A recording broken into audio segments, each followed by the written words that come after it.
Welcome to e learning school by Sachin. हम पढ़ रहे थे NTPC group D SSC CHSL UPSI MTS exam के लिए ज्योग्राफी की सीरीज। उसी में अगला हमारा लेक्चर है लेक्चर 3, ग्लोब और अक्षांश एवं देशांतर रेखाएं।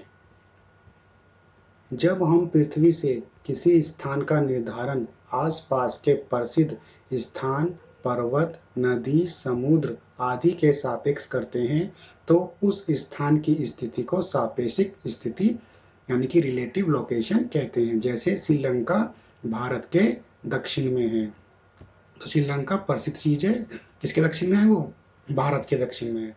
जब निर्धारण बिना किसी प्रसिद्ध स्थान के किया जाता है उसे वास्तविक स्थिति यानी कि एब्सोल्यूट लोकेशन कहते हैं। इसका निर्धारण रेखा जाल द्वारा किया जाता है, इन्हें काल्पनिक रेखा कहते हैं। ये दो प्रकार की हैं, अक्षांश यानी कि लैटिट्यूड, देशांतर यानी कि लॉन्गिट्यूड। विषुवत या भूमध्य रेखा यानी जो इक्वेटर रेखा है पृथ्वी को दो बराबर भाग में बांटती है, उत्तरी गोलार्ध और दक्षिणी गोलार्ध। ये रहा, ये जो 0 डिग्री पे है ना इक्वेटर, ये इसको दो भागों में बांट देगी, ये उत्तरी गोलार्ध और ये दक्षिणी गोलार्ध। भूमध्य रेखा से उत्तर या दक्षिण की कोणीय दूरी को अक्षांश कहते हैं। जो भूमध्य रेखा है ये जब इसकी उत्तर और दक्षिण की तरफ को चलेंगे तो कोणीय जो दूरी है ये अक्षांश कहलाता है। ये रेखा क्या होती है? समांतर होती है। क्या होती है? ये समांतर है ना, ये जा रही है, ये जा रही है, ये समांतर होती है। भूमध्य रेखा पर 0 डिग्री का कोण बनाती है। ये कितना कोण बन रही है? 0 डिग्री का कोण बना रही है। जैसे जैसे दक्षिण या उत्तर की ओर जाते हैं तो ये रेखा क्या है? घटती जाती है।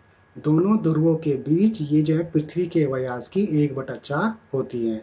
दक्षिणी और उत्तरी गोलार्ध 90 डिग्री पर होते हैं। कितने डिग्री पर होते हैं? 90 डिग्री पर होते हैं। तो जो भूमध्य रेखा है 0 डिग्री वाली इक्वेटर जो है ये सबसे लंबी अक्षांश रेखा है। अगर क्वेश्चन पूछा जाए कि सबसे लंबी अक्षांश रेखा कौन सी है, तो वो जो 0 डिग्री पर भूमध्य रेखा है यही सबसे लंबी अक्षांश रेखा है, जिसकी लंबाई कितनी है? 476 है। ध्रुवों पर ये नाम मात्र है, यानी कि जो ये पोल है नॉर्थ पोल और साउथ पोल, इन पे ये नाम मात्र है, यानी कि यहाँ पे इनकी लंबाई कितनी होती है? 0 होती है।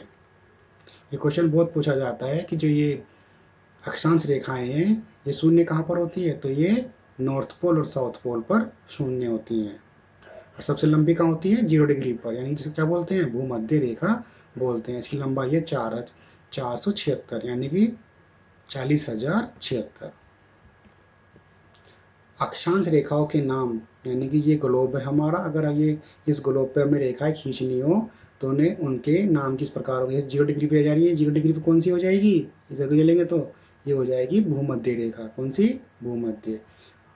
23.5 डिग्री उत्तरी अक्षांश की तरफ चलेंगे तो बोलते हैं कर्क रेखा, यानी कि ट्रॉपिक ऑफ कैंसर, जो भारत के बीचे बीच से होकर गुजरती है। 23.5 डिग्री दक्षिण अक्षांश की तरफ चलेंगे तो कौन सी होगी? मकर रेखा, यानी कि कैप्रिकॉन। 66.5 डिग्री उत्तरी अक्षांश को आर्कटिक वर्त रेखा कहते हैं और 66.5 डिग्री दक्षिण अक्षांश को अंटार्कटिक वर्त रेखा कहते हैं। यदि हमारे ग्लोब है, हम इस ग्लोब पे अक्षांश रेखा खींचनी हो तो हमें कितनी लाइन की जरूरत पड़ेगी? हमें 181 की जरूरत पड़ेगी, यानी कि 90 तो साउथ के लिए यानी कि दक्षिण के लिए और 90 किसके लिए? उत्तर के लिए, और एक भूमध्य रेखा के लिए। तो हमें टोटल 181 रेखाओं की जरूरत पड़ेगी। फिर आती है हमारी देशांत यानी कि लॉन्गिट्यूड रेखाएं। पूर्व या यानी कि कहाँ चलेंगे हम? पहले तो हम नॉर्थ और साउथ आ रहे थे, अब हम पूर्व पश्चिम की दूरी बताने के लिए किसका प्रयोग करेंगे? देशांतर रेखाओं का प्रयोग करेंगे।